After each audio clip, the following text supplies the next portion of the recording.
A very good evening to those who have joined us virtually. We will be starting at 6. And to those who are present in the hall, I invite you to have tea with us. And also the chat is open. So if people who have joined virtually have any questions for the chair or for the speaker, please feel free to put it in the chat box. Again, we will start at 6.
Hello. Hi. May I request everyone to settle down and the people outside to come inside? We are about to begin.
Meanwhile, can I request everybody to put their phones on silent or maybe switch them off?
May I request everyone to settle down, please? We're about to begin.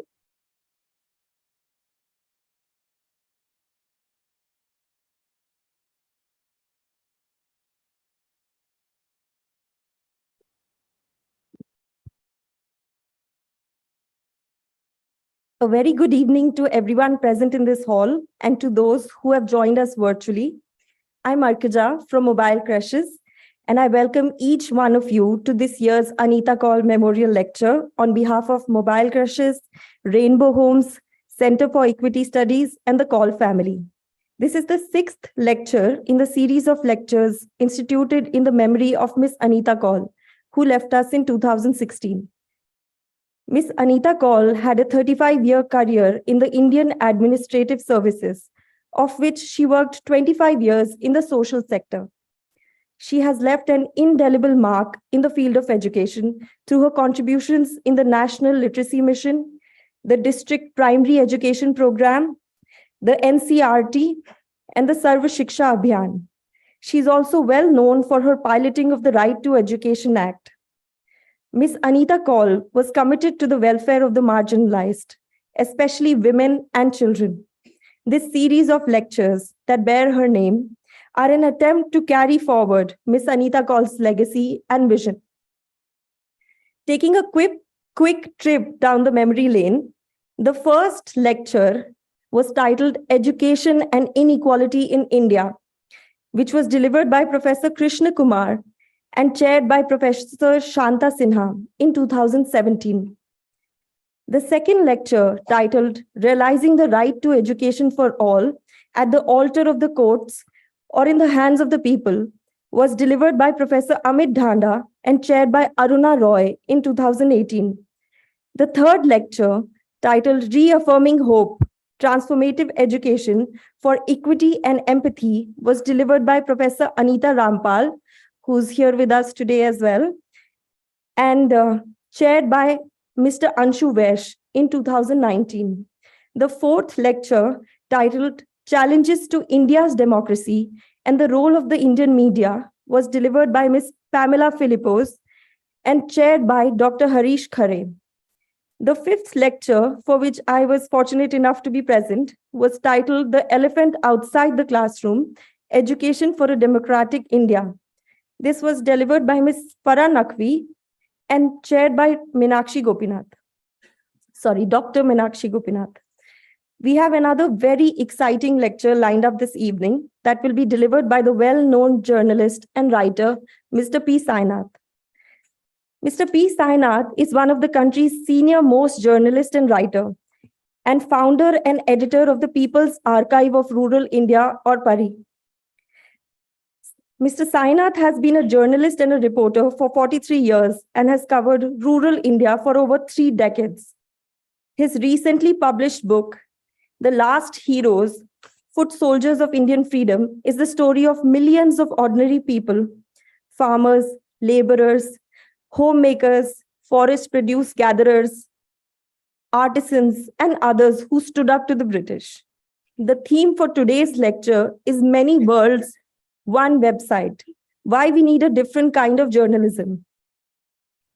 The chair for today's lecture is Dr. Saida Hamid, who is the women's rights activist, educationist, writer, and a former member of the Planning Commission of India. She is also the former member of the National Commission for Women and the former chancellor of Maulana Azad National Urdu University. She was awarded the Padma Shri for her contributions to the Indian society in the year 2007. I now invite Dr. Saida Hamid and Mr. P. Sainath to please take their seats on the dais.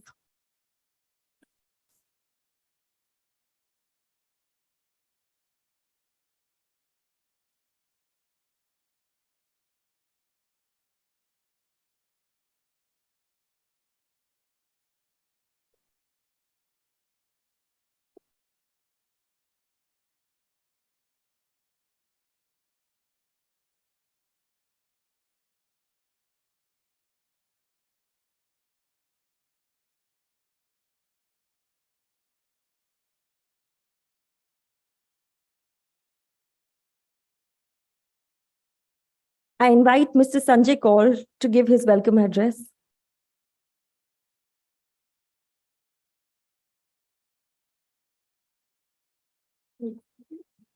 Just checking my papers. Dr. Saida Ahmedji, Sainath, ladies and gentlemen, a very good evening to all of you. And I'm delighted to welcome you to the 6th Anita Kaul Memorial Lecture. As in the last year, this lecture too is also in a hybrid mode. And I especially welcome participants who have joined us remotely on Zoom or live streaming on YouTube. We meet in rather difficult and challenging times. However, as the lecture series will show you, much of this reality is hidden or remains masked. Most of the print and online media have a vested agenda or are under pressure not to reveal the truth. Our society is also seeing an uncomfortable and highly disconcerting divide. Poor households remain unheard and unseen. The media scarcely reports this rapidly growing inequality. Neither does it cover women's work, or for that matter, the most burning issues of children, or the complexities and issues that confront this country. It is in this context that we invited Mr. Sainath to deliver this year's lecture on the theme, Many Worlds, One Website, Why We Need a Different Kind of Journalism, and which is a theme very timely and extremely relevant. Mr. Sainath requires no introduction, and I'm confident that, as in previous years, this year's lecture will be bold and hard-hitting and will spark amongst all of us and the wider audience thinking and conversations about the real issues that confront India. Sainath will share with us some of the few lived experiences of the hitherto voiceless rural Indians and their children. This is also the mission of the People's Archive of Rural India, of which Sainath is the founder editor. We are privileged to have with us Dr. Saida Hamidji as the chairperson of this year's lecture. Dr. Saida Hamid, as was introduced just now, is a well-known social and women's activist and a founding member of a number of rights and education groups, including the Women's Initiative for Peace in South Asia, the Center for Dialogue and Reconciliation, and the Muslim Women's Forum. I take this opportunity to welcome on your behalf, Dr. Saida Hamid. Amongst us today is Rohit Bhasin, chairperson of Mobile Creches, which is a key sponsor of this lecture series, along with the Rainbow Foundation and the Center for Equity Studies. And I take this opportunity to thank these organizations for their continued support. Harsh Bandar does not need also any introduction. He is here again, and he's been with us for every lecture. And he is the one who germinated the idea for this lecture series. I also take this opportunity to welcome K.N. Srivastav, Director IISc, and take this opportunity to thank the IISc for the excellent arrangements they have made for this event. On a personal note, I would like to welcome and thank Kamlu Singh and Ramidir, our senior-most members of the Kaul and Kriplani families, Geeta Kriplani, Anita's sister, Rohan and Divya, as also my samdi, Mr. Venugopal, who has flown all the way from Chennai to be with us today, and my brother Ranjan, Rekha, as well as other family members. Many of you would have known Anita, would remember her as a very rather unconventional civil servant and perhaps somewhat of an activist in her own right. Anita was able to find space in the rather rigid civil service structure that we have today to reach out to the most underprivileged members of our society and make a tangible and significant difference in their lives. Both Anita and I shared similar values, or rather, in fact, identical values and ideological positions we took. And yet, our method of work in the government was vastly different. Anita was remarkable in finding spaces to reach out to the unreached, the poor and the marginalized. And in that sense, Anita was more of a social activist rather than a civil servant. While I was rather mainstream, I must confess, in my approach. And it is in this spirit of Anita's that we have been using this lecture platform to providing a voice for those that need it most. It is also in that spirit that I used the COVID lockdown to publish a book, An Alternative Development Agenda for India, which is dedicated to Anita Kaul. And I hope the book in some way does justice to her rich legacy. The book is available at a discounted price outside the hall. I also would like to inform that Mr. Sainath's books are available outside, and you use this opportunity to get an author's copy of Mr. Sainath's book. The Kaul and Kriplani families have been finding other small ways of supporting the causes that Anita stood for. As an example, we have been supporting underprivileged children of Rainbow Homes through the Anita Kaul Scholarship. Some of the beneficiaries of the Anita Homes initiative are here with us today, and I welcome them specially. And Anuradha, the executive director of Rainbow Homes, is also with us. I again thank you all for joining us on this wonderful occasion, and I request Dr. Saida Hamidji to take charge of the event, and thank you for this wonderful lecture series, Mr. Sainath. Thank you very much.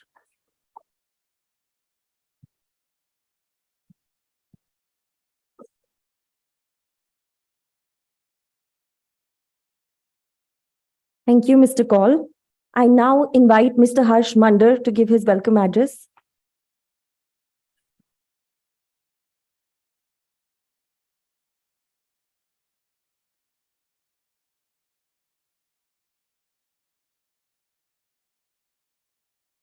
Friends, I'm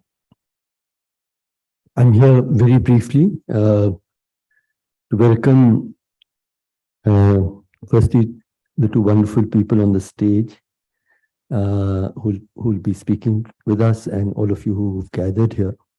I use this moment really to remember Anita Kaul. It's 7 years have passed. And India has changed dramatically from the time that Anita left us. And I think what she represented in public service, the need for it, the imperative for it, the longing we have for public servants of the kind that Anita Kaul lived, that the need for it is much more acutely felt even than from the time she left us. Sanjay spoke about how much he was a social activist and how much he was a civil servant. That's pretty much also what is often talked about for the years that I spent in the IAS. I believe that actually that dichotomy is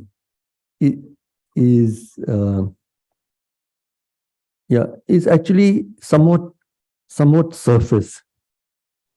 I believe every public servant must be, must stand in defense of the values of the Constitution. And we'll find our own ways. And as Sanjay certainly said, we'll find different ways.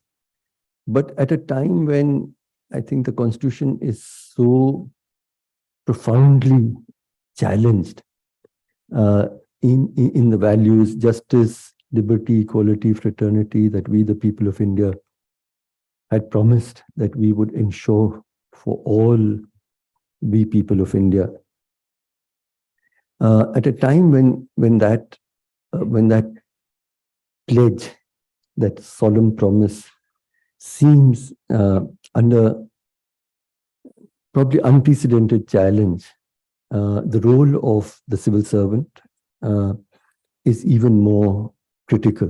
When Sardar Patel talked about a steel frame, the civil service was meant to be that steel frame that, if politics uses caste and religion to divide people and create divisions and hate, it was expected that the civil service would stand up strong, with and defend the Constitution. Anita Kaul's entire career of public service actually represented what is possible if a public servant stands with the Constitution in one hand and both courage and compassion in their hearts on the other. So that's the tribute today that I wanted to pay to her. My own personal associations with her, briefly as a collector. I was a collector when the literacy campaign happened. That again seems a time, a kind of a dream time, when actually, district collectors were invited to become community leaders. And in my district, we went from village to village looking for people to volunteer to make the district completely literate. We needed 30,000 volunteers, and we would go from village to village singing "Le mashale chal pade hain log mere gaon ke," and "Ab andhera dur karenge log mere gaon ke." And it was Anita who actually led us in many parts of the country in that very, very special moment of where the activist and the civil servant very visibly converged. And there were many more occasions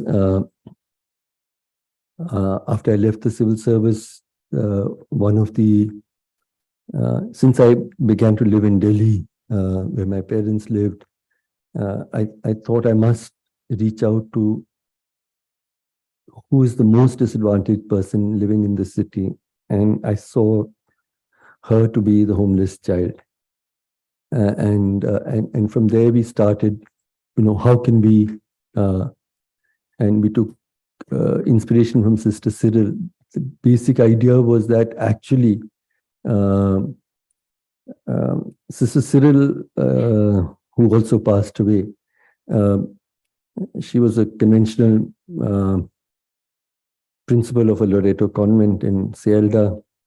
One night, a homeless girl was raped just outside the gate of her school. And she had that moment of epiphany when she said that actually the school was empty at the time when she needed safety and protection. And every school actually is empty through the evenings and nights. And so if every school opens its doors for sharing space with homeless children, actually no child needs to sleep under the open sky. So it was that idea that we took forward, and we tried to experiment with it, and in public schools, in government schools. And it was Anita and Anshu Vesh who together actually welcomed and have made this part of public policy. I mean, it was they who actually introduced this very radical idea into public policy. Vrinda is also here, Vrinda Sarup. So these are just sort of quick examples of what can happen if a civil servant is also standing in compassionate and brave defense of the values of our Constitution. And it is in that spirit that I pay tribute to her memory. We miss her hugely. We need her hugely.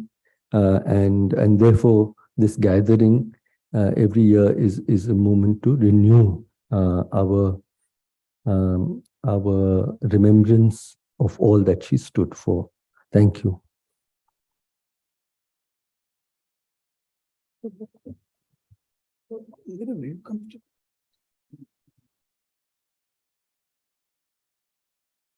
Thank you very much, Harsh. It's a real honor to be here And when I look at the list of people in my capacity who chaired previously, I feel, very, very humble. And I want to just say, I don't want to stand between you and Sainath, because I think that's what we're all looking forward to. But I want to just say two things. From when I started my term in the Planning Commission, I came from, sort of street protests and whatever activism and so on. And then suddenly to see all these civil servants, just didn't know how to deal with them. But people like Anita and people like Anshu Vaish, they were different. And I just want to say that. So to be able to relate to them and to sort of find a continuum of my life, which was, again, not at all in the any echelon of power. It was a very wonderful and refreshing experience. So, I saw them in that hall where civil servants came and interacted with us, but always at a distance. But these two, there were some others, but these two women, there was a great rapport and there was a good feeling. So I join my tribute and I join the family to say, express that was the kind of it was a paradigm that needs to be followed by successive generations. So that's one thing. And then, of course, nobody needs to introduce Sainath. Sainath and I, we go back much longer than he will remember and I will remember, but I don't think anybody knows. I had an uncle whose name was Khwaja Ahmad Abbas, and he made all these Indo-Soviet films, and he was a writer and he was a journalist. Anyway, he produced The Last Page in Blitz, which became immensely popular. And people said, log Blitz आखिरी सफ़े से पढ़ना शुरू करते हैं और फिर पहले सफ़े पे जाते हैं. So that was the norm. And when he was dying, he called Mr. Karanjia and he said, young man, there is a young man, his name is P. Sainath. I would like P. Sainath to take over Blitz after I'm gone. And Karanjia had already promised Khushwant Singh, and he had already approached Khushwant Singh. So he went, who could, the dying man's wish. So he went to Khushwantji, and with his usual magnanimity, Khushwant Singh said, that's okay. You can, this man, he's got immense promise, and that's the right successor for Abbas. So my emotional tag with him is that long. And then I've long been, following him and reading him, as all of you have. So I have great pleasure now in asking Sainath to speak his piece.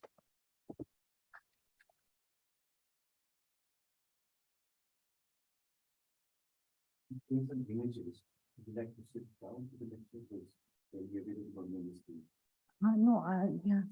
So I can see from here. Thank you so much, Saida.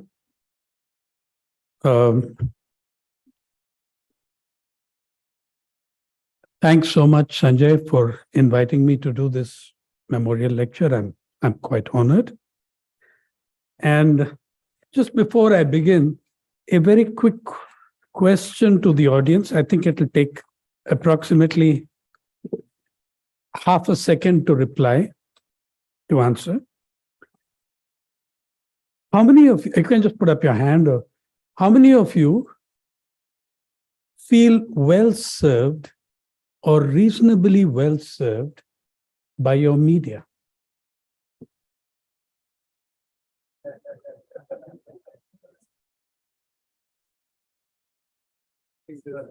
I think that took just a nanosecond. Yeah.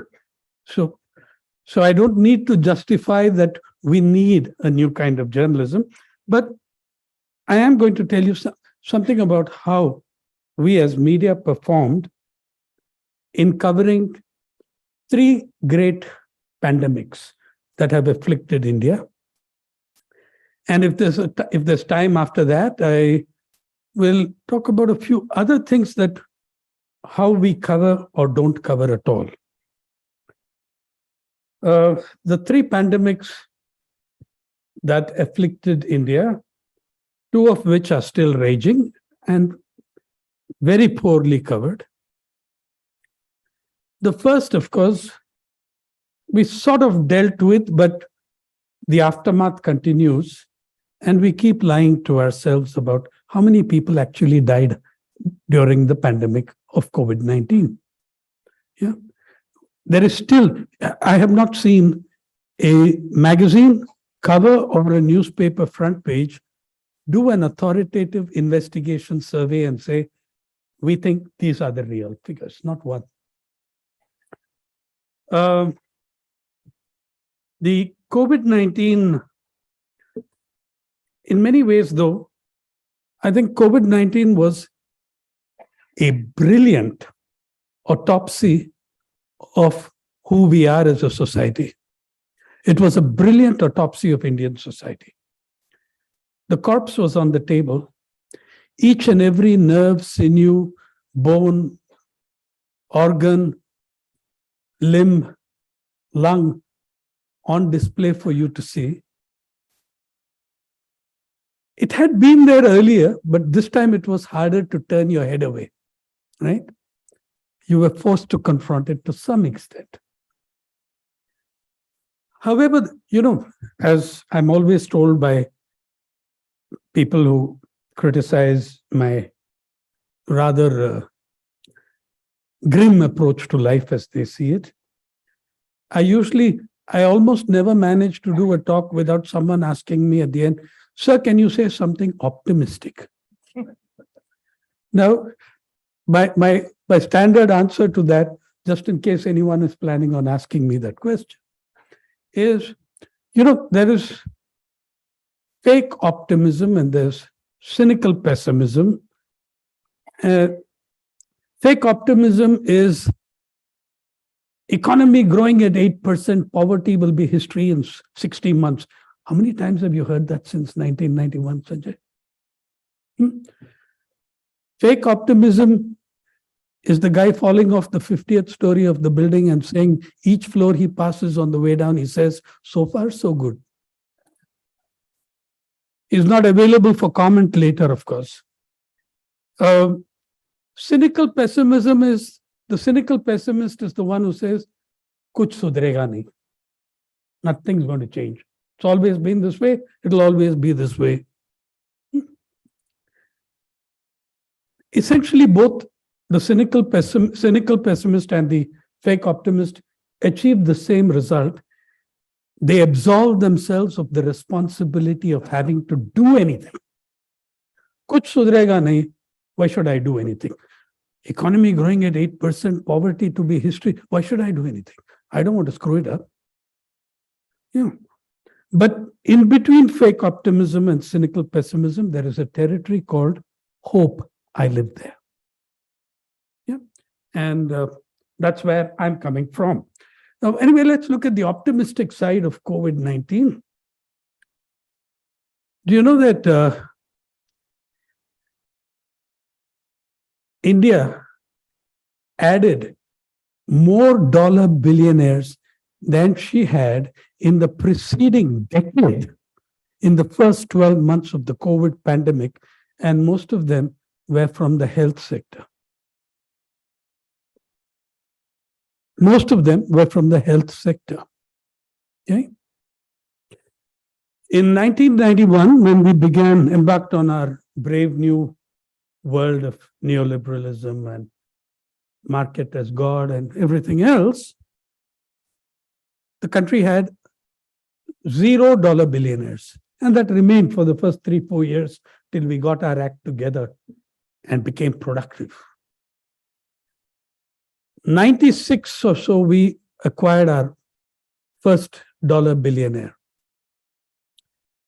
Then 4, 5, 2012, 13, we got 53 by that time. From 1991 to 2013, we accumulated $53 billionaires.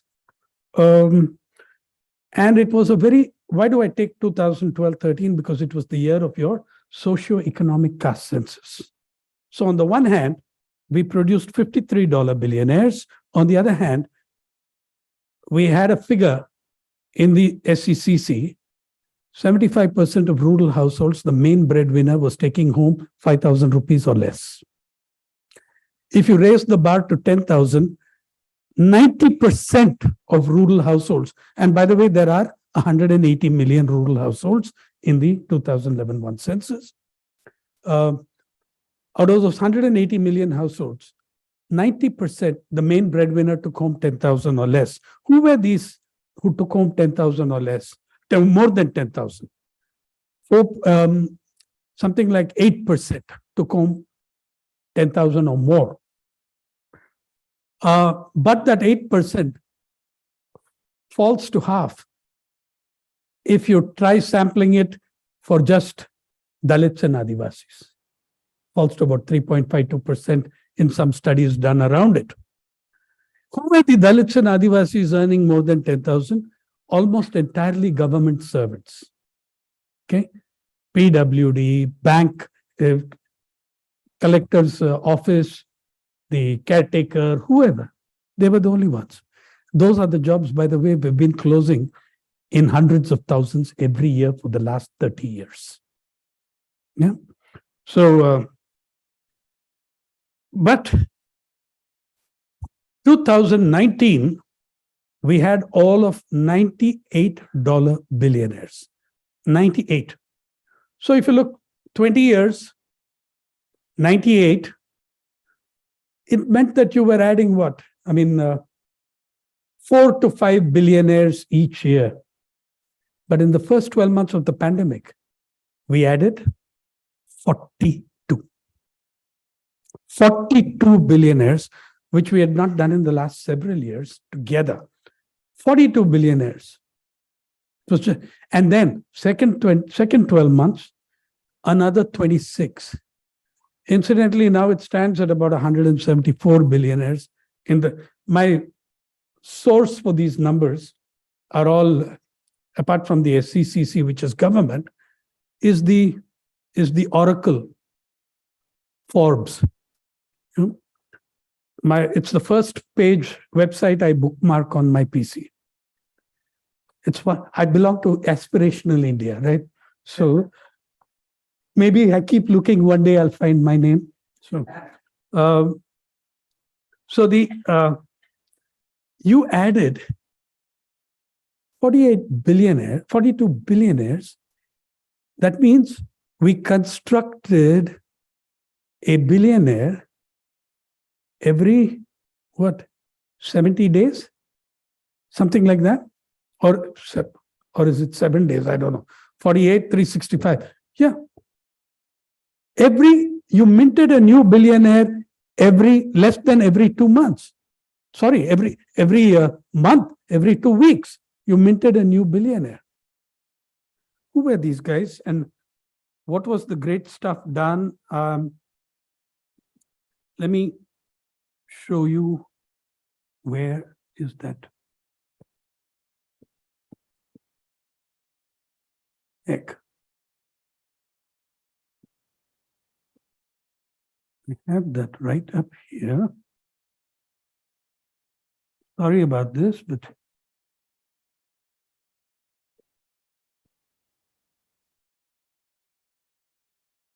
just a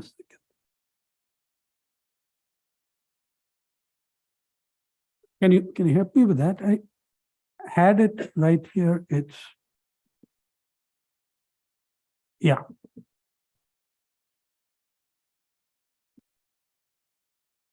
Oh, let me try.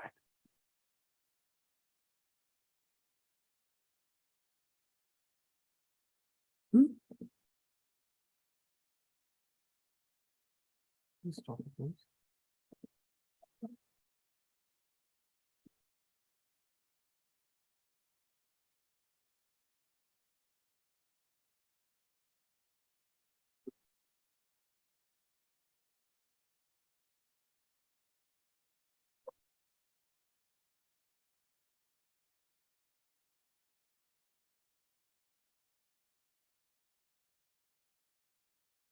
Yeah, if you look at the health sector billionaires, including pharmaceuticals, in 2014, your health billionaires were worth $30.45 billion. It's all dollars.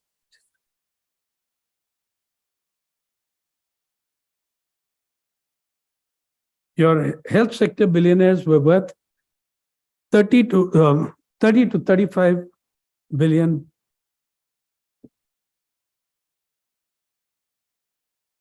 It's okay. 30 to 35 billionaires. In 2018, pre-pandemic, there's no number for 2019, I'm afraid. They were worth $59.5 billion.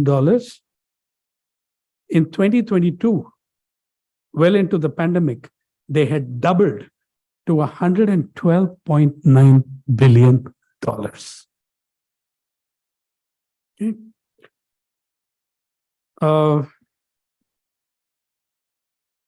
On March 31, 2022, at the end of the national COVID plan and the last lockdowns, we are so proud of our techie billionaires, right? Do you know that the number of health sector billionaires is double the number of tech billionaires? Whoever said health is wealth got it right. Health, the techies you had in 2022, $16 billionaires. Manufacturing, you had $31 billionaires. Health sector, $32 billionaires. All achieved in the space of months with a little bit of help from their friends. And so this is what the point I'm trying to make is inequality is injurious to your health.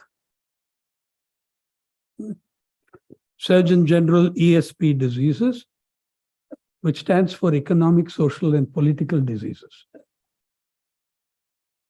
Yeah, so that's one.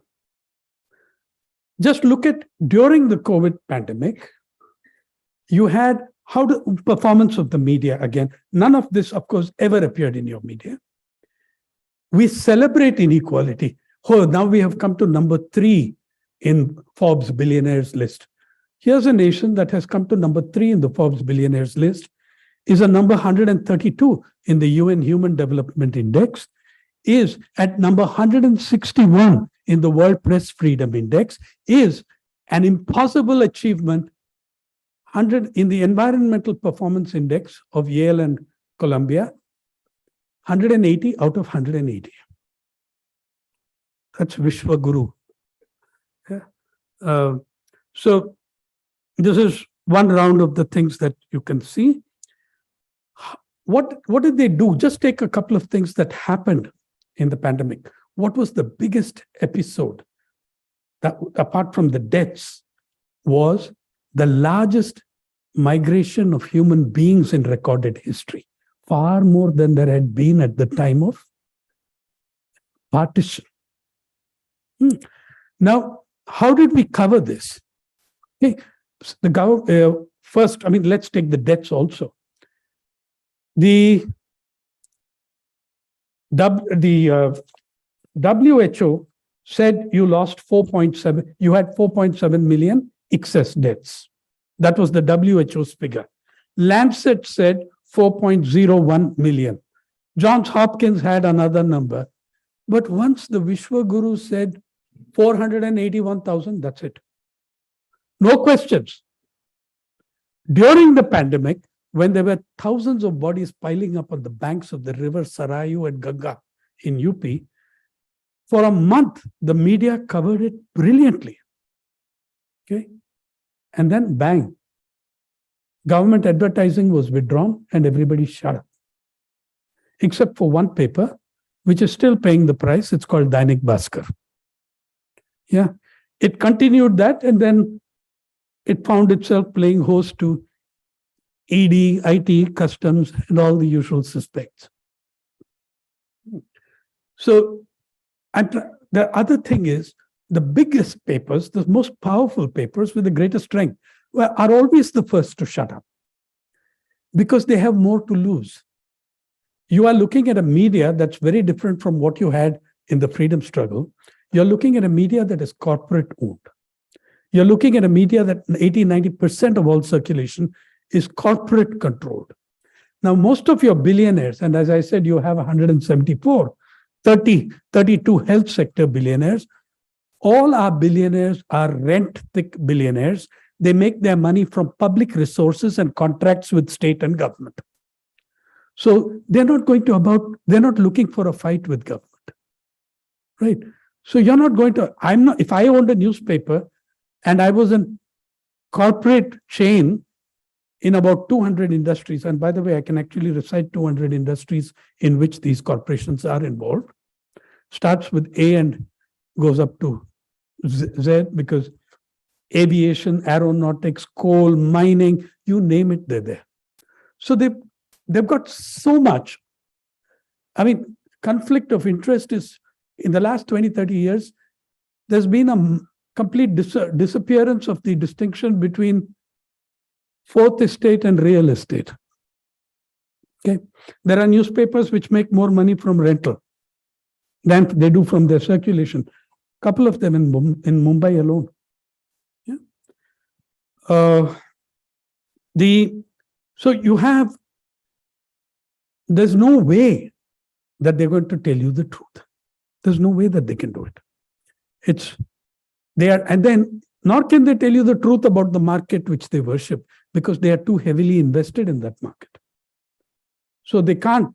So when Wall Street collapsed in 2008, they keep shouting, nothing wrong here. The Times of India had a headline, Indian economy soars back, some 12 or 15 O's, or zooms back. Because when each of these publications and chains has got countless $1 million riding on the market, they can't allow those share prices to fall.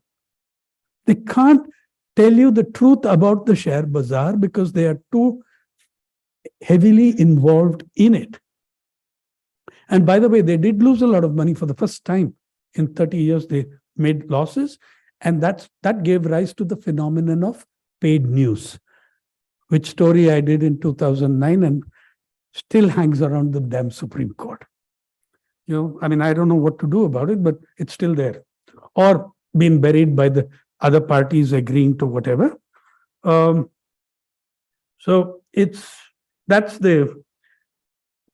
you have no way that this media can ever tell you the truth. And you saw what I asked. I asked, how many of you feel reasonably well served by your media? And you answered at once by your silence. So the next thing that happened in COVID was the migrations. Look at the fact today, 2 years, third year into it, you are not able to have a discussion how many Indians actually died. Don't you think we need to know? Don't you think we need to know and acknowledge that these people died?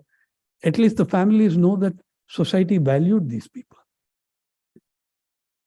Yeah. Now, then comes migrations. On March 31, 2020, the Attorney General of the Government of India, Attorney General tells the Supreme Court, there is not a single migrant on the highways as of 11 a.m. today, when about 20 million people are moving. 14 days later, April 14, the same Attorney General tells the same Supreme Court, nobody asks him questions. He says, governments, because it's all state government, governments have opened more than 23,000 food and relief camps, failing to mention that 15,700 of those camps were in the single state of Kerala. 68% of all those camps and food camps were in the single state of Kerala. It's there somewhere in the annexure. It's not brought to the notice of their lordships. So if I would have thought that some judge would have asked, hey, 14 days ago, you told us 0 on the highway. Now, what are all these camps doing? Are they promoting tourism or what? Yeah.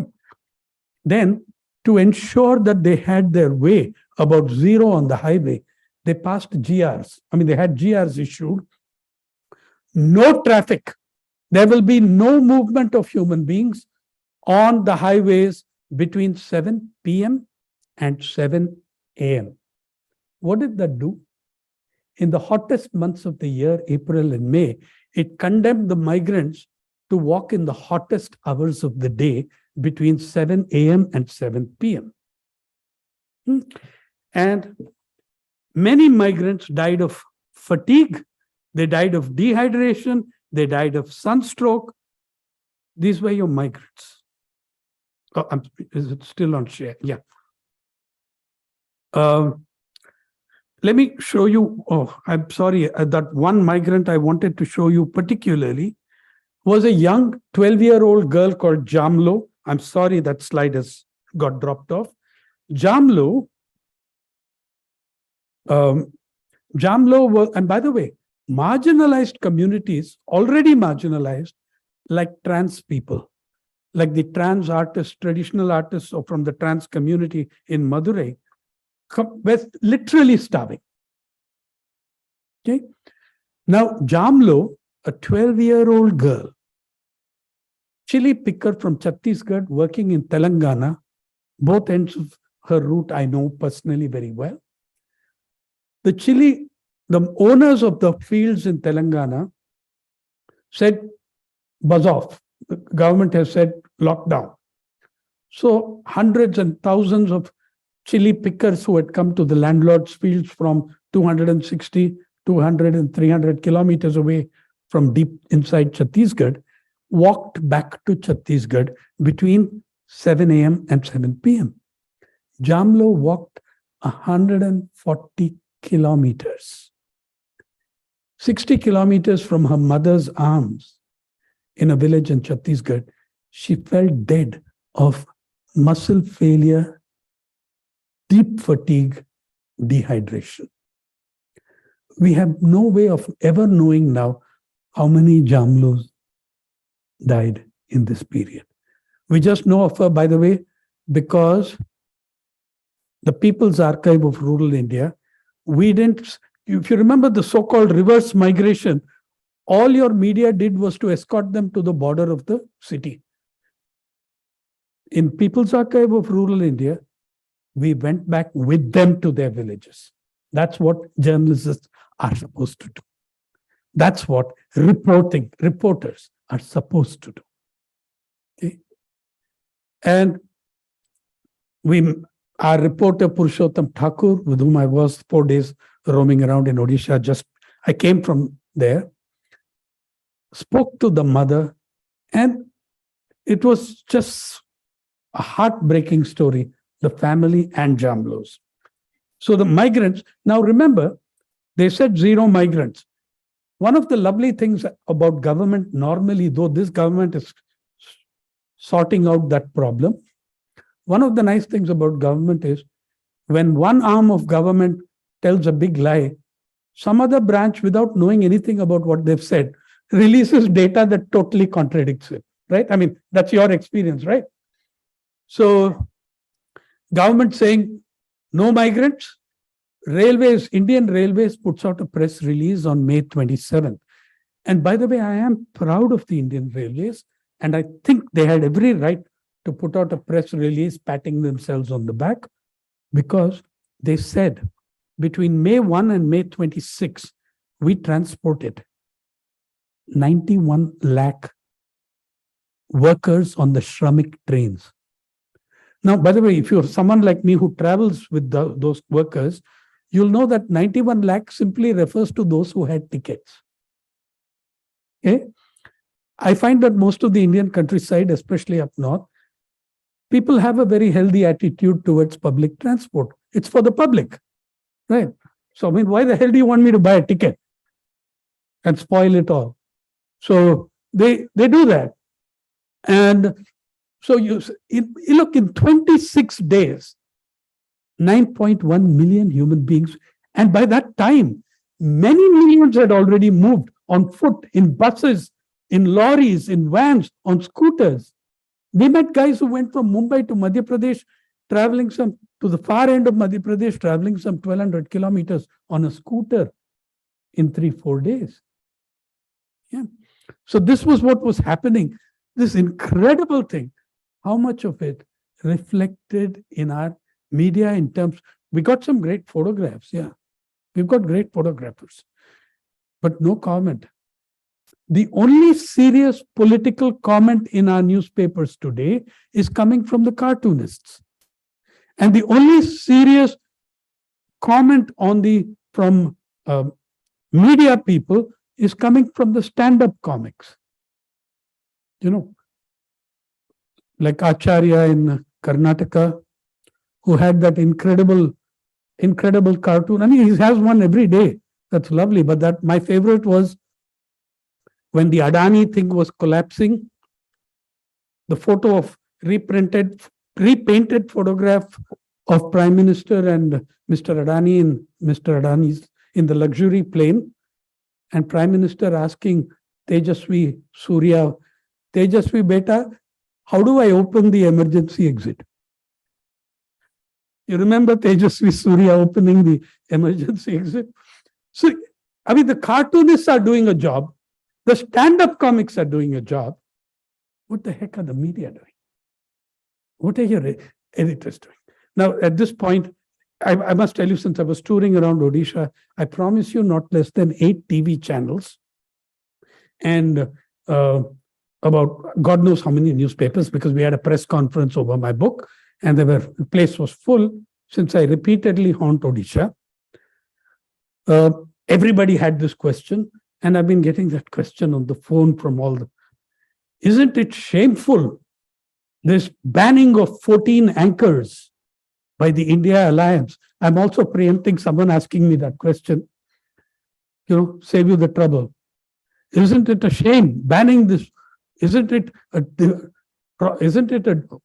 danger to democracy to have such behavior? I frankly was very entertained by the entire fallout of the thing, because I don't see anybody asking this question. First of all, it was not a ban. Nobody has the power to ban except the state. It's a boycott. Okay? It's a boycott. And nobody asked this question when your prime minister has boycotted the entire media, not 14 anchors, for 9.5 years, in which he is the only leader of a democratic nation who has never held a press conference. In 2018, he attempted a press conference. Let's grant him that. So it turned out to be a press statement. He held forth, which is his primary occupation. He held forth, and then all questions were directed to Mr. Amit Shah. So, I mean, this was now there, okay, individual boycotting someone, X boycotting Y. I have been boycotted by the Times of India ever since I did a story on a racket they were involved in with Monsanto. When I did my first book, Times of India reviewed it on the front page. Everybody loves a good drought. Nikhil Chakrabarti did the review on the front page. This book hasn't even been mentioned. They have neither forgotten nor forgiven a 2013 story in the Hindu on Monsanto's stuff being passed off as news, its advertisement, and which Monsanto confirmed was advertising material. So would I have done it? Would I have handled it differently? Yes, I would have. I'm saying the journalists who come to meet me have taken a decision, and their channels have taken a decision to interview me. They can easily take a decision not to interview me. I can take a decision to accept the interview or not to accept the interview. I wish it had been handled that way at the individual level. But danger to democracy, I think the danger to democracy is seen when governments, allied to the ruling government at the center, file FIRs against the Editors Guild of India. Yeah? FIRs against the Editors Guild of India. All those members who went on the fact-finding team of the Editors Guild have FIRs facing them. Yeah. They have been blamed by the Chief Minister of Manipur for being the main cause for provoking the violence in the time that they were there. Yeah. So you have this, well, that is the third pandemic, dismantling of democracy. The second pandemic is raging inequality. And the third pandemic is the dismantling of democracy. Another thing that your media did not tell you. There is actually one occasion on which I saluted and celebrated an action or announcement of the Narendra Modi government. When that March 24, 2020 speech was made, it was followed by the lockdowns, but he also declared, immediately after his talk, the government put out a list of all the industries exempted from the lockdown, meaning essential, a list of industries and services declared as essential. And for the first time in the history of independent India, the media was there. So actually, we should have all performed much better. We were given that exemption, but what happened next? What does it mean when you're declared an essential service? It means that you cannot be simply sacked, you cannot be retrenched, you cannot be thrown out of your job. I mean, you do not go about throwing out people from fire brigade and police and hospitals during the pandemic, right? But the corporate business houses retrenched not less than 3,000 journalists during the pandemic. Even now, a subcommittee of the Press Council is sitting on the matter, which I have something to do with. The subcommittee of the Press Council is looking at how many people were retrenched. We retrench people in very creative ways. They retire voluntarily. Okay, here, I mean, you can hear them voluntarily. You can hear their voluntary screams a mile away. Yeah, 3,000. The Delhi Union of Journalists, headed by S.K. Pandey, went to the Supreme Court. The figures are there in the affidavit. And we know, because we know that that is a very conservative estimate, because journalist unions have virtually ceased to exist. They've all been destroyed in the era of, private contract journalism. So we don't have the database or the mechanism to collect the figures. And by the way, that's 3,000 journalists. Non-journalist media workers is about 15,000.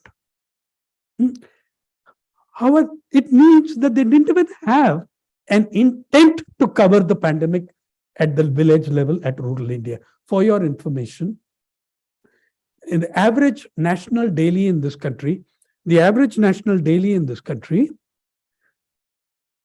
carries whose numbers? Center for Media Studies, Bhaskar Rao's institute in Delhi, the oldest media monitoring institution in this country, gave us a 5-year average, derived the tables on my request.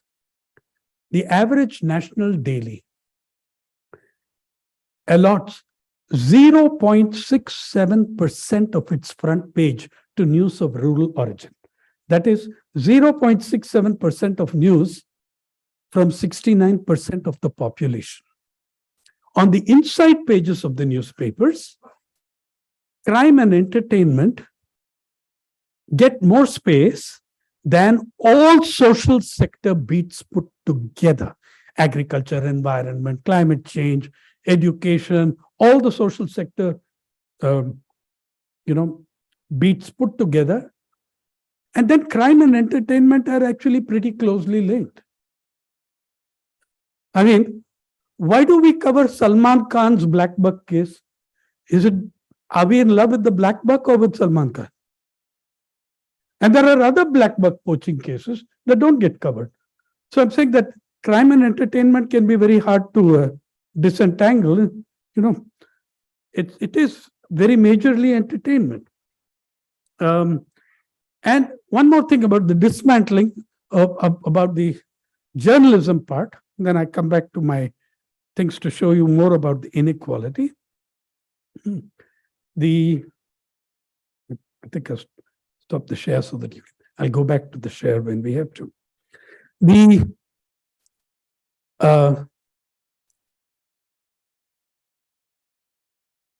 Incidentally, in 2020, India fell to that point, the lowest point in the World Press Freedom Index.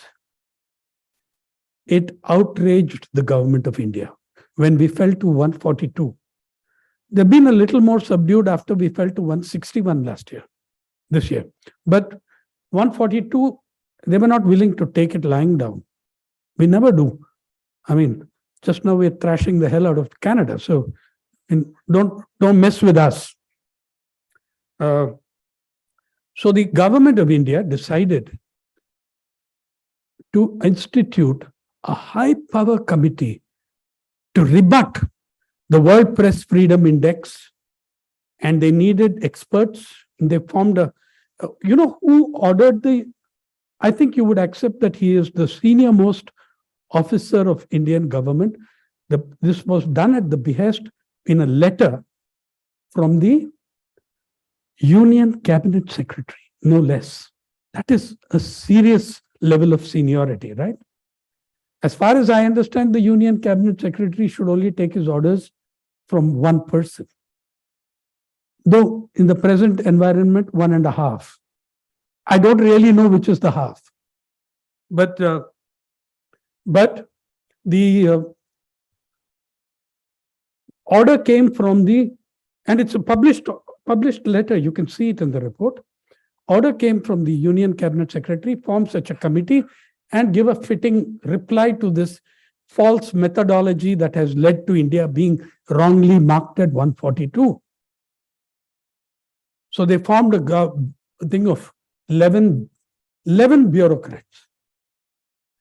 Then some mischievous bureaucrat, or maybe innocent and idealistic bureaucrat, for such I believe still exists somewhere in some corner cabins, some mischievous bureaucrat told them that, if you're going to have a committee on press freedom, might be a good idea to have a couple of journalists also. Right? Yeah, so they had a couple of journalists. One of them, I'm not going to name, but a person of television and famous fame.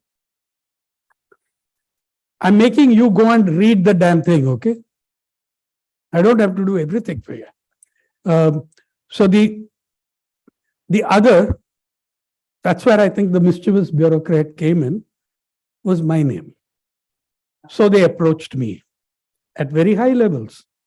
And I made my entry conditional.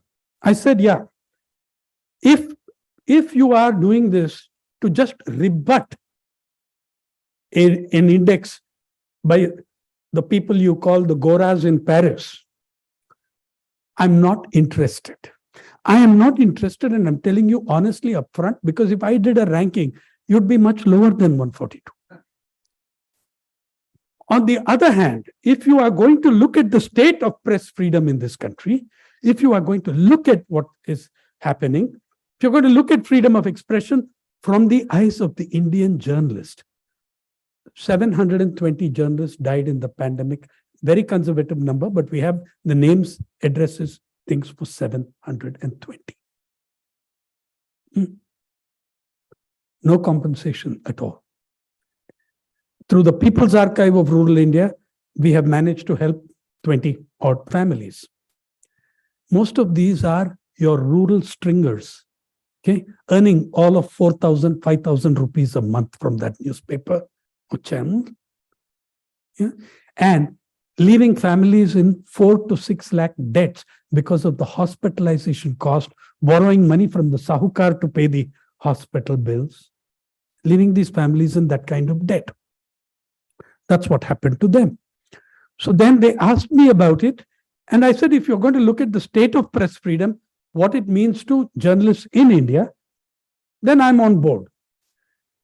Now, the chairman of the commission, a very senior official, DG of PIB and various other things, said, but of course, this is the first meeting of them. Of course, Mr. Sainath, what you say is correct. We are there to look at the state of press freedom in India. Wonderful. And incidentally, all the discussions that I'm reporting to you, all these happened on Zoom. So I'm pleased to tell you that I recorded them. So the guy said, Mr. Sainath is right. We are here to look into the state of press freedom in India, and I accepted. Now, next 4 meetings, there were 4 full meetings of the full committee and some subgroups, which met I don't know how many times. And I was the only one who spoke in all the meetings because all the others were bureaucrats, taking notes. And anytime I said anything, well, the chairman, poor guy, he and I had both done the dance before. He knew what he had to say. I knew what I had to say. He said, everything I said, he would say, that's a very important point, must be noted. Now, both he and I knew that not a word was going to appear in the report. Okay. I mean, we've all done this dance, right? So then he said, very important point. I said, if we are talking about press freedom, let's have hearings. Let's have journalists from Jammu and Kashmir appear before this committee. Good point. Must be recorded. Actually, the report said, the security personnel and forces have played a heroic role in protecting journalists in Kashmir. What was discussed? Anyway, all this went on. Then they closed it. Suddenly, one day, they sent us a draft report. The most interesting thing about the draft report, nowhere did it use the word draft. The first line in the first page of acknowledgements is a paean of praise to yours truly, in the hope that looking at it, I would pass the report. I read it and I wrote a long dissent note or independent note, whatever you want. I gave it to them. And it's my dubious distinction and proud record. When I sent in that report 3 times, 4 times, my note, the high-powered, I don't believe this has ever happened in the annals of Indian bureaucracy and high-powered commissions. When I sent in the thing 3 times, the high-powered commission vanished into the cyber ether or whatever you want. I sent it again, many messages. The email ID vanished. Now, my old friends, mostly from Delhi, were very contemptuous of my complaints. The old JNU crowd are like that. They told me, hey, shut up, man. You ought to be grateful. They disappeared the report and not the reporter. Oh, I guess there's some element of truth in that, right? I think Geeta can guess where that came from, that line. Yeah. So this is what happened. That's on the dismantling. But now if we go back here,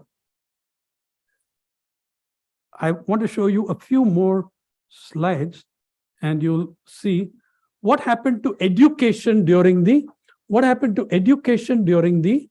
pandemic. Remember all the praise we had for online education. We made such a great thing of online education, and Byju's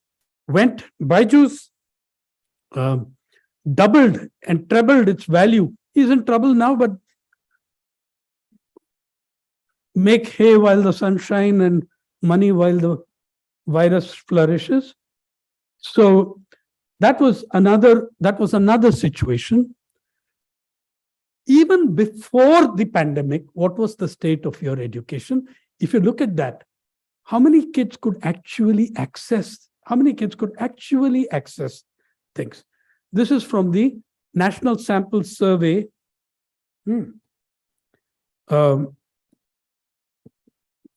Charts on percentage of persons under 5 years or above, 5 years above, not under, persons 5 years or above with the ability to use internet.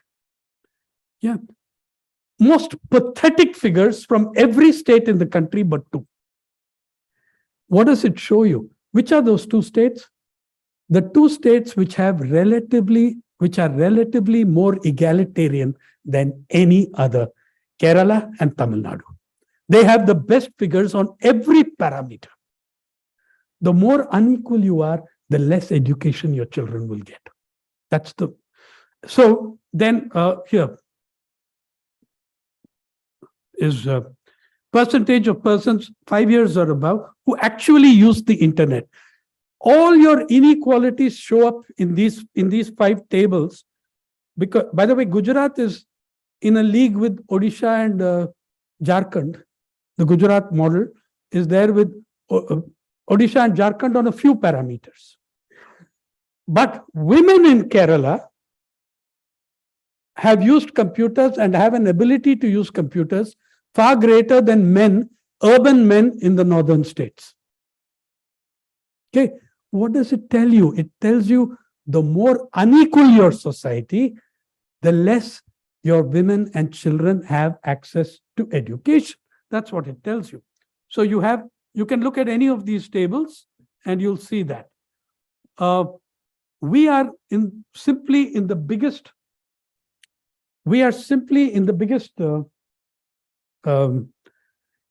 climate crisis.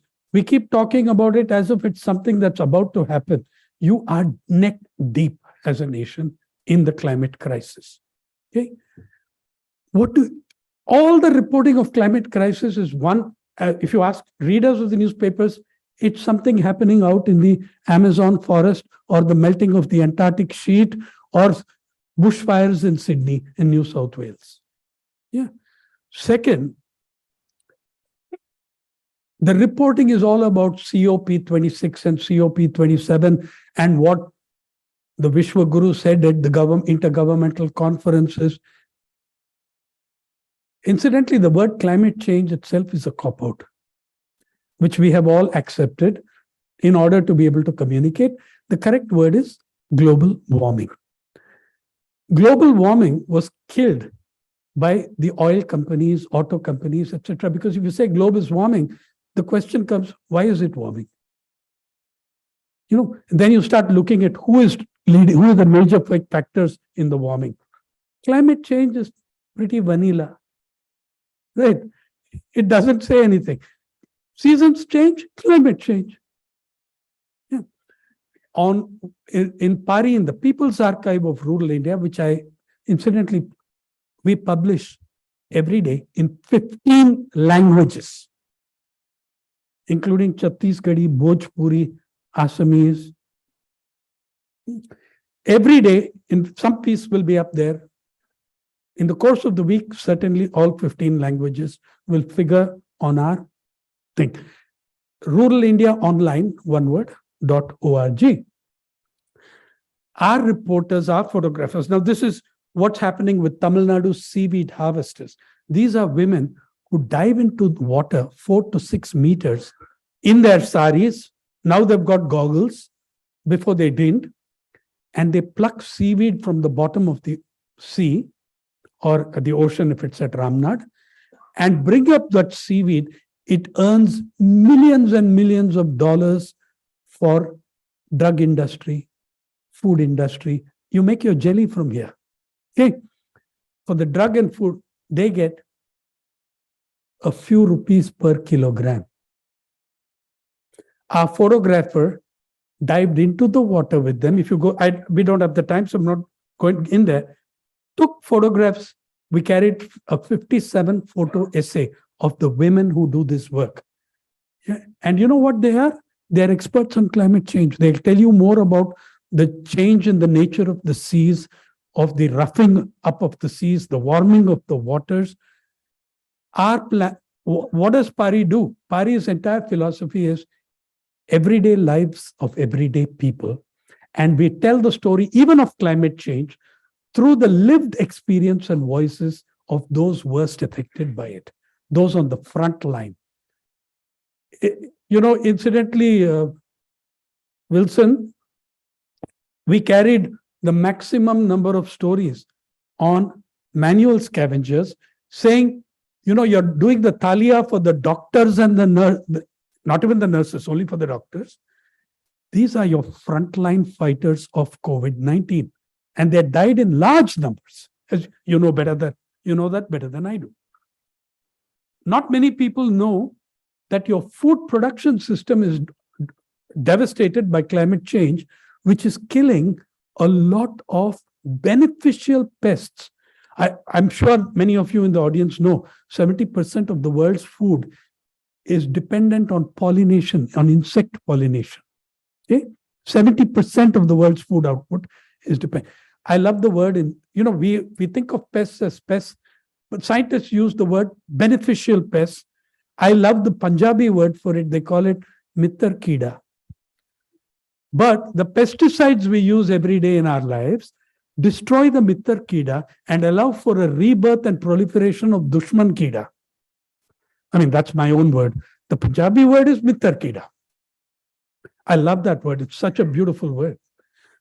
So look at that. I mean, we did series of stories on insects, how important it is that these are kept alive. I did this story from Andhra Pradesh. In the midst of peninsular southern India, you have 2,000, 3,000 acres of pure desert now in Rayalaseema, which used to be a home of millets. It used to be a great millets place. After we started, we mucked around so much with the bringing in exotic species of groundnut, overuse of water, killed a river there with a dam, everything else.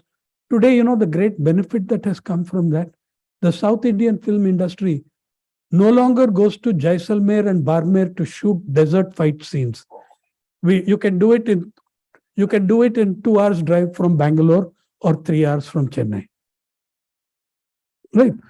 On the other hand, while we are doing nothing, ordinary people are finding ways of adaptation and mitigation of climate change without help from scientists or anybody. These are a bunch of fishermen in Tamil Nadu, on the tip of Tamil Nadu. They have started their own radio station, Kadalosai, the sound of the waves. And they're educating themselves and the public and the whole fishing community about what is happening with the seas. Here, even more interesting is these are the Changpas and these are the Brokpas of Arunachal Pradesh, breeders of the yak, and the Changpas of Western Himalayas in Ladakh. You know what climate change has done to them? All your Kashmir wool, etc. The animals are now being grazed in the highest grazing spots of the world between 15,000 and 19,000 feet because global warming is making them go higher and higher. A yak is an extraordinary animal. It will survive minus 35, but plus 15, it's dead. Yeah, that guy you see there, he's not being followed by his pet dog. That's a baby yak that thinks that he's her mother. So you have in climate change, whether it's our latest, and I'll end with this one, is we have created in People's Archive the first ever archive of Adivasi children's art. Yeah, and these are children all from Western Odisha, because this is the first. We will be doing many more. And how much consciousness of their environment and stuff they show. This girl, Poonam Purti, she has looking at She's done 4 paintings on human-wildlife conflict.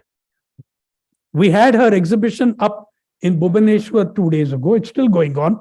Anyone going to Bhubaneswar till October can see it. All these 98 children from 105 children from 98 schools in Western Odisha, and many of the schools are being closed down in the name of merging schools, rationalizing the education system. Yeah. She had the observation power to tell me. I asked her, why do you think the elephants are attacking your village? She said, sir, some factories and all came nearby and they cut all the forests. Then these things don't have anything to eat. So they're coming into my village.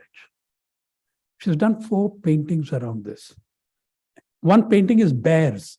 Bears are also very hungry. And how do we cover that? By the way, I saw one today on News 18.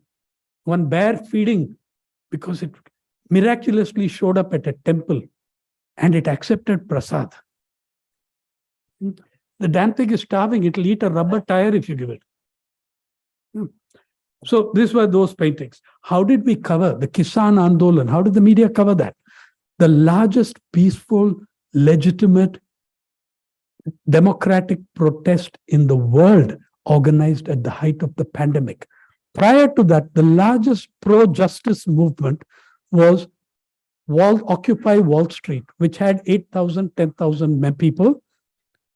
Lasted 9 weeks in Zuccotti Park before New York police threw them out. These farmers lasted 53 weeks through the worst summer in 40 years, the worst rains in 20 years, the worst winter in 40 years. Yeah. And they fought for all of us because those laws are anti-citizen. None of this your media told you, nor did they ever tell you that the slogans shouted at the camps, every second slogan said Ambani or Adani.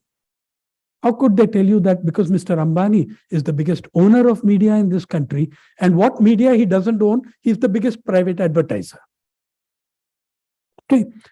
Nor did they tell you, at least you'd say that decency demands that you mention in this fight that Mr. Ambani's personal wealth is greater than the GDP or GSDP of Punjab, and Mr. Adani's personal wealth is greater than the GDP or GSDP of Haryana. Surely your readers have a right to know that, but they're not going to know it unless, of course, you read Pari on women's health, on a number of other things. Oh, you know, my book, which is on the freedom struggle, 15 fighters. The government of India put up not one comment. Did you see a single magazine cover? Did you see a single newly made documentary on India under colonialism? You were supposed to be celebrating 75 years of it. Did any newspaper run a series on the op-ed page of what India's struggle for freedom was about? The government of India spent 110 crores on Azadi Ka Amrut Mahotsav and put up this website on which there is not a single photo, not a single video, not a single story, quote, or statement or anything of a living freedom fighter. There are many photos, and you all know whose photos. The same photos that appear on your COVID vaccine certificate and that are likely to be on every bus ticket after May 24, depending. Now, if you look at that,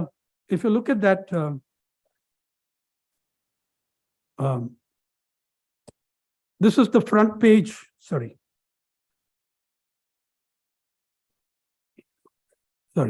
Anyway, you'll see 5 photographs. You'll see 5 photographs of the Prime Minister on the home page of the Azadi Ka Amrut Mahotsav website. And the logo, which logo has been given equal space alongside the Azadi Freedom Fighters logo? G20. Guys,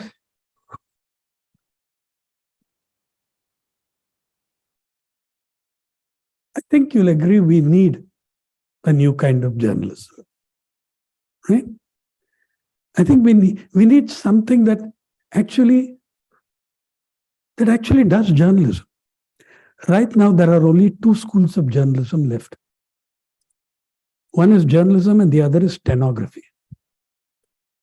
And the stenography school produces stenographers to power. Okay. your history as a nation, there's 160 years of journalism on which you can be exceedingly proud. 200 years last year, we had nobody marked the anniversary, 200th year of real Indian journalism, starting with Raja Ram Mohan Roy's Miratul Akbar, which, by the way, was in Persian and not Bengali. I'm sorry for my Bon friends. It was the language of the elite, the Mughal court and everything else. Yeah, this is your history, how you fought the freedom struggle. One of the only educated person in my book was H.S. Doraiswamy. Only one who completed college. Under the Mysore Maharaja, he fought a unique battle. Can you imagine any of our guys doing this? He registered his newspaper in Anantapur, across the border from Mysore, and he registered the same newspaper under 6 titles. Every now and then they would close down the newspaper, it would appear the next day under a different, and it was very close titles. People's Champion, People's Voice, People's Choice, People's Will, the same writers, the same editors, the same. Can you see any of our guys showing an iota of that gumption? Yeah. They're not in the so-called mainstream or correctly called corporate media.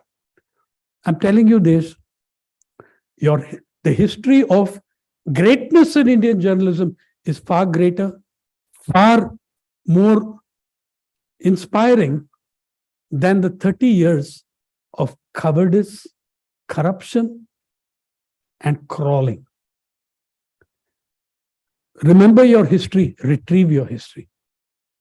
We need a new kind of journalism, and there are all sorts of little experiments, mostly on the net because it is the most affordable. Digital platforms have come up which try their best, not just me, though I will plug for People's Archive of Rural India, but there are others who try their best and get into a lot of trouble giving you the kind of information you need. Please, please support those media. Please support them. Yeah, you'll be doing yourself a very big favor. Thank you.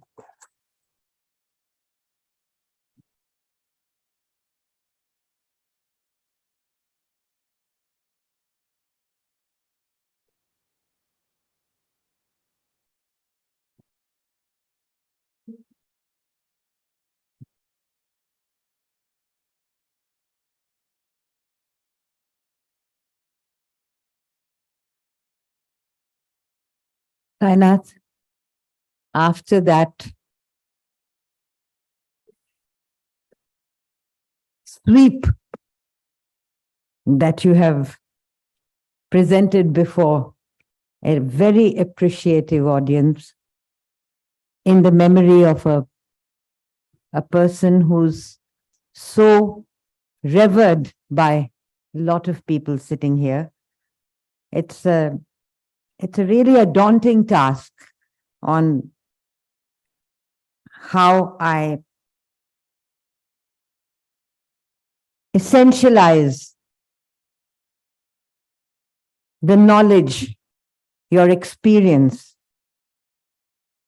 the work that you have done, that you have said in a very typical, precise, Sainath manner. Nobody could say it like you did. A month ago, I went to Manipur. And as you spoke about the nuggets that you picked up, and in people's archives, you projected them. When I was in Bishnupur, trying to go to Churachandpur, and I could not go to Churachandpur because of the firing, the dead bodies on the way. I saw the Loktak Lake, and I saw these women, actually not too many women, a few women who were bringing the lotus out of the Loktak Lake. And when you narrated your story, it reminded me of that scene which has become embedded in my mind. Or a couple of months ago, or when I went to Srinagar, and you had also spoken about, that whole, the dazzling aspect that is thrown at us in a very resplendent manner, the G20, and you talked about the Vishwaguru. And I saw in Srinagar, just that part of Srinagar, the Dal Lake, the Jhelum Lake, the Shikaras, everything was just so much glittering with a kind of I would say it was overdone, because I cannot see nature being decorated with colored lights, and those circling colored lights on the chinar trees were difficult for me as a Kashmir born to be able to even watch them. But that was the scenario there. But stepping out of that, and there was the misery, the squalor, the desperation of the Kashmiri people. I was looking at your archive, and I came across your recording in Samastipur of an old man who's reviving the tradition of Allah Udal. And I remembered, as a child, listening to stories of Allah Udal. And now you are, those have been brought back to the public conscious. I think the point that you made, and I think that really needs to be imbibed into our hearts, is the media that is thrown at us every day, the media that we consume and absorb. Does it really reflect, the India, which is the India that is embedded within the Constitution? Today, I was with a group which was a Bahujan Manthan group. This morning I was with a group, and what you have said in your inimitable manner, this Bahujan Manthan group said it in a different way. Still, they were trying to reflect that reality of India, the design, the structure. And you have, in a sense, projected that whole image before us. What do we look for? And you have also unraveled in your story of the Press Freedom Index and sharing with us your experience. The kind of posturing that goes on. You use the word thrashing the hell out of Canada. I relate to that because a lot of my years have been spent in that part of the country. And I think it is thrashing the hell out of Canada. Your Pari, Sainath, speaks about an India that we all need to learn, that we all need to imbibe. The issues of children, the issues of women, It's experiences and the voices of millions of Indians. We don't come across that in the media that we encounter every day. So I would say that this has been a wake-up call, Sainath, from Allah Udal in Samastipur to the women who were collecting the lotus in the Loktak Lake. I think those are the nuggets and the experiences that we need to know and we need to imbibe. And as far as my experience this morning of this Bahujan Manthan that I attended, and then this Vishwa Guru that you talk about, I don't use the word Vishwa Guru. Now I'm going to use it. I guess I have the license to do it. But I just want to end my remarks and open it up for any comments and questions from the audience with one couplet, which to me summarize the kind of mahal in which we are existing.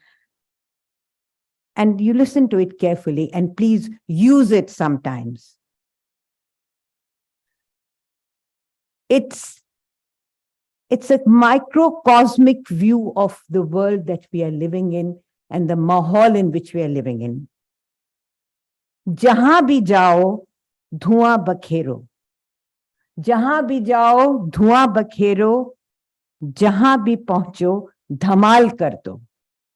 जहां भी जाओ धुआं बखेरो, जहां भी पहुंचो धमाल कर दो.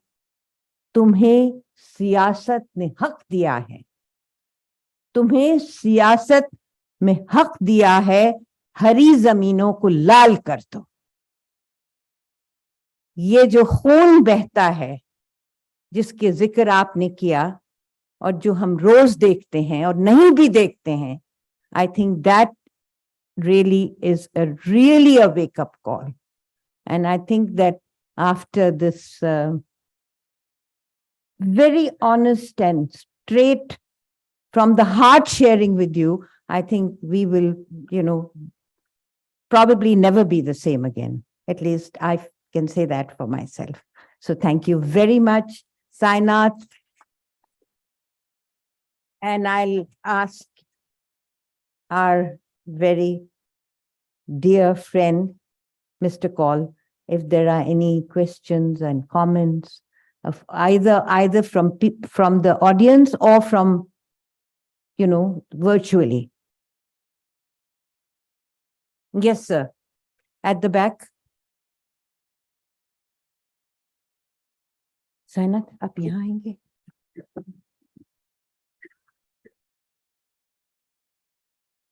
Sure. Thank you. Mr. Sainath, my questions are to you primarily, and I also have a couple of comments to make about the pandemics that you spoke about.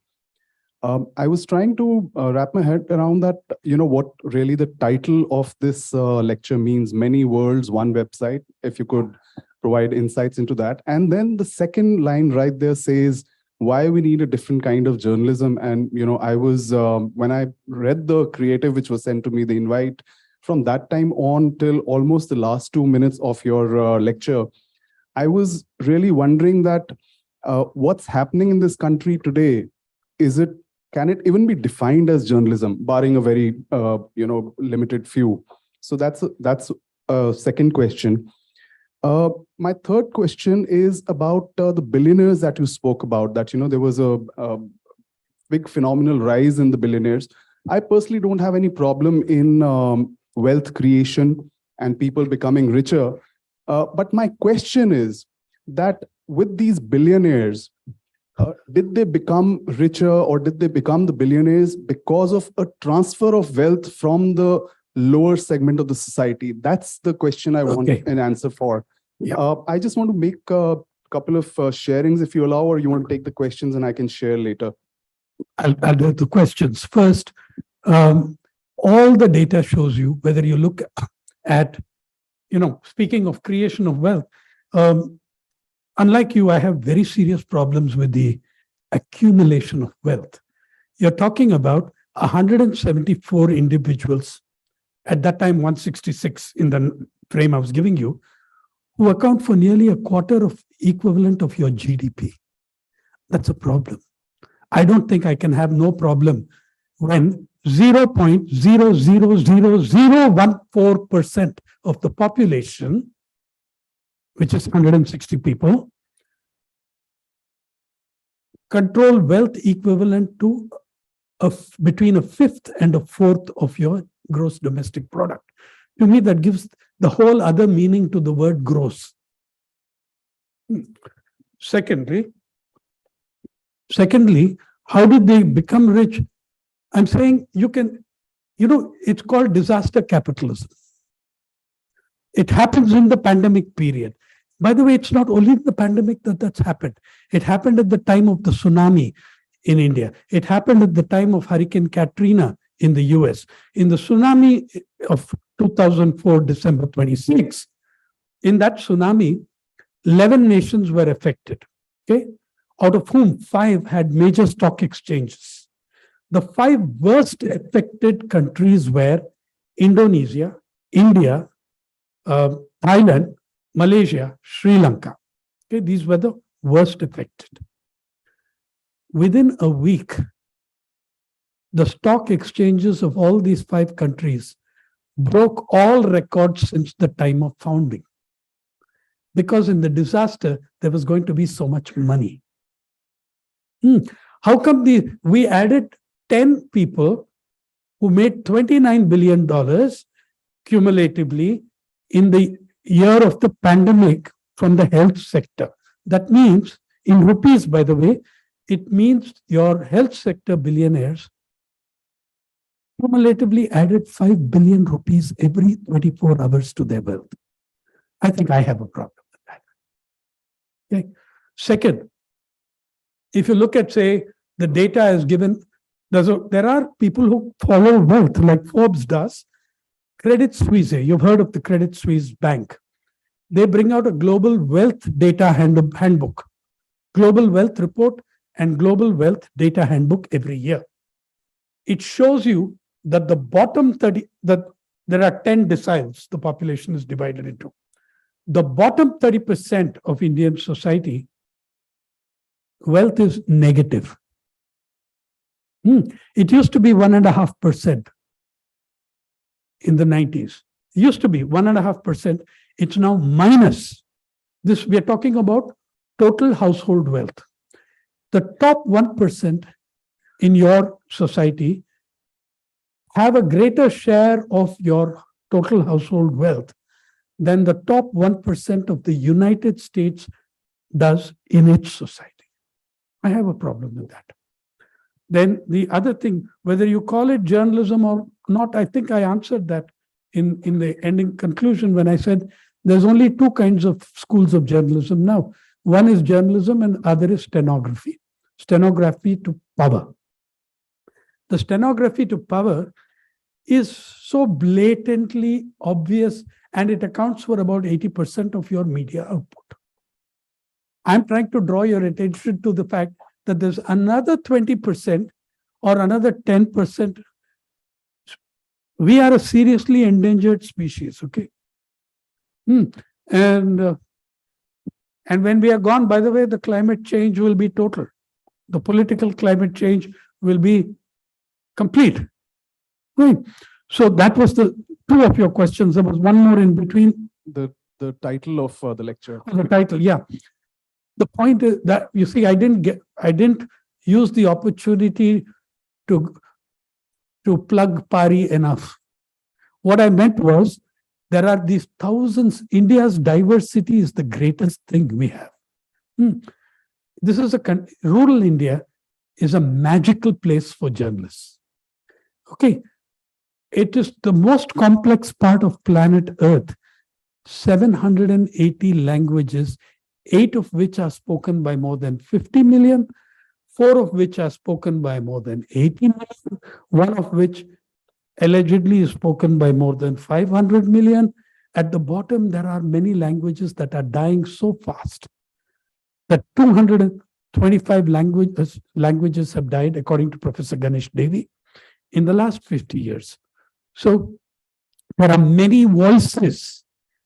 We are one website trying to bring all those voices to you. Yeah, thanks.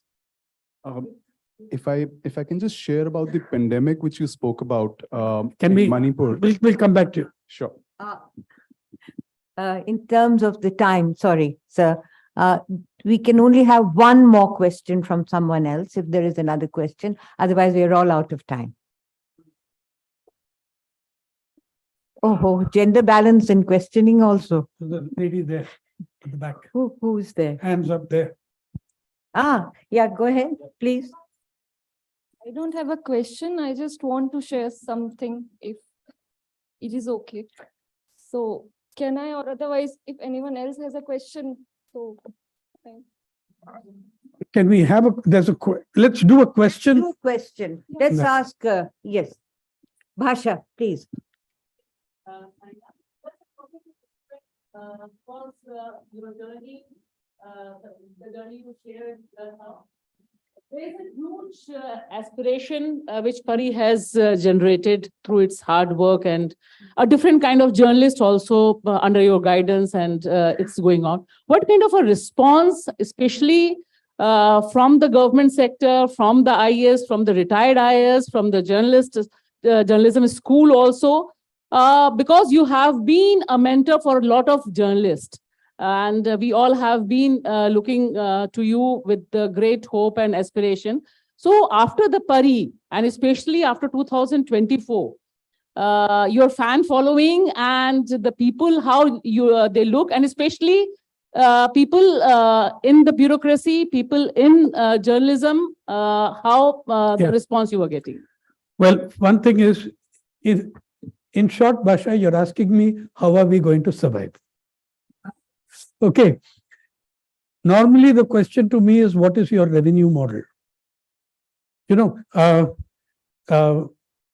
the thing is, we don't take advertising. We think there's enough crap being sold to kids in advertising all over the world. We don't want to add to that. We don't take, and we also recognize that 43 years, on September 20th, I completed 43 years as a reporter. And I know this much, that how much power the advertiser wields over content in the newspaper. And I don't want anyone to ring me up and tell me, you can't do this, you can't do that. Recently, by the way, I lost one of our nicest donors because of saying some sweet nothings about Vishwaguru and Rajdeep's program. Okay. So these are the risks we take, and some you win, some you lose. Yeah, we lost hugely. However, I also want at this stage, you said about people who make Pari, I want to acknowledge 2 of the finest colleagues in this, in Pari, sitting here, Shalini Singh, who is a co-founder of Pari in Delhi, and a Nieman Fellow, winner of the Ramnath Goenka Prize, along with us in a team on climate change. Pari, by the way, has won. Pari is going to be 9 years old on December 20th. We're not yet 9 years old. In our first 8 years, we have won 63 prizes in journalism. Every single major journalism prize in the country has been won by Pari. 14 of them are international awards. Okay? And they're from a wide range of things. So that is the recognition I'm pleased about. I don't think I'm going to fall over in joy about official appreciation. I might wonder, have I done something wrong? That might be the thing. Oh, yeah, by the way, there are ex-bureaucrats who write for us, who've told us, sent us stuff, who've made donations to us. We need that. Coming back to the revenue model, you know, I always say that, see, tell me something, I mean, the whole thing is wrong to me. It's wrong-headed.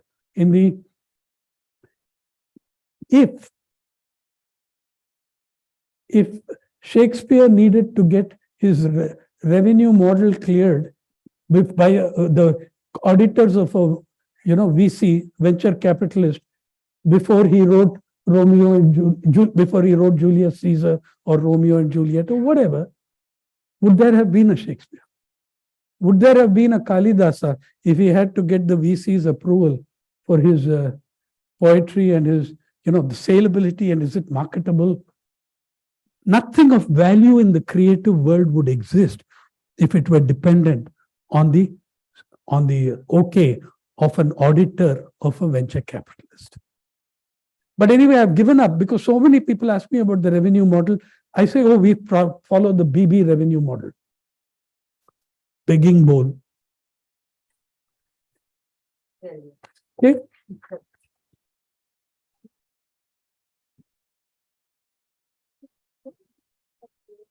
Thank you so much, Mr. Sainath. And thank you, Dr. Hamid. I would now invite Ms. Sumitra Mishra, the Director of Mobile Creches, to give her concluding remark and deliver the vote of thanks.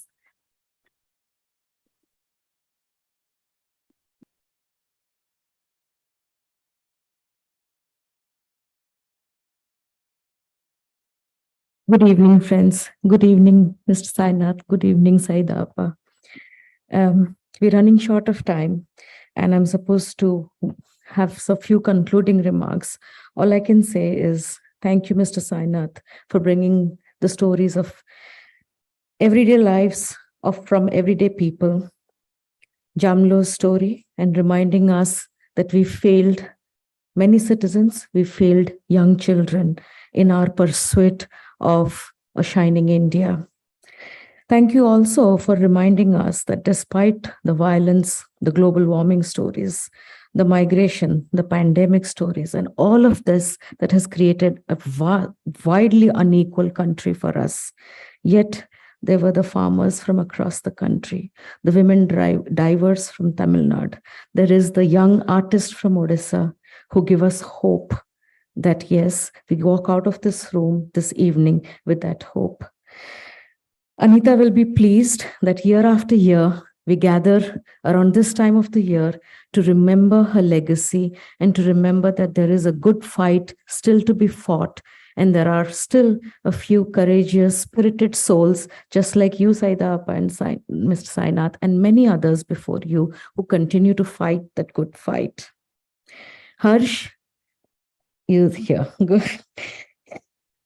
Thank you for bringing us Mr. Sainath and Saida Appa this evening, but thank you for carrying on your shoulders the collective moral responsibility on behalf of many of us to walk that walk with the invisible citizens that Mr. Sainath reminded us. We stand with you, Harsh, always.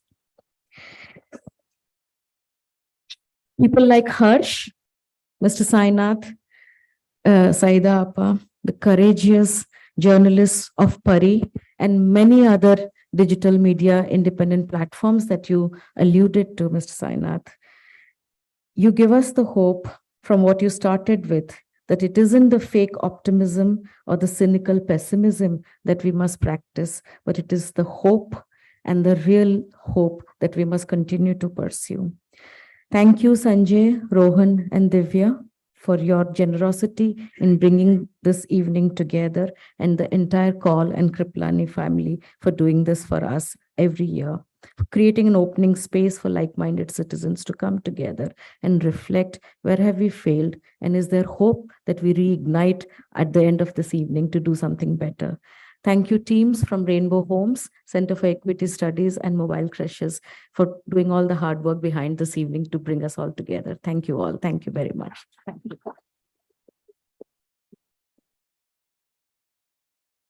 Thank you, Ms. Mishra. As token of our appreciation and gratitude, I request Mr. Rohit Bhasin, Chairperson, Mobile Creches, to present a small memento to Dr. Hamid and Mr. Sainath. My apologies. I said two colleagues. we built a huge and incredibly important digital library free of charge. There is no subscription fee for Pari. And one of the people central to that beautiful library is my very young colleague, Dipanjali, sitting there in the audience.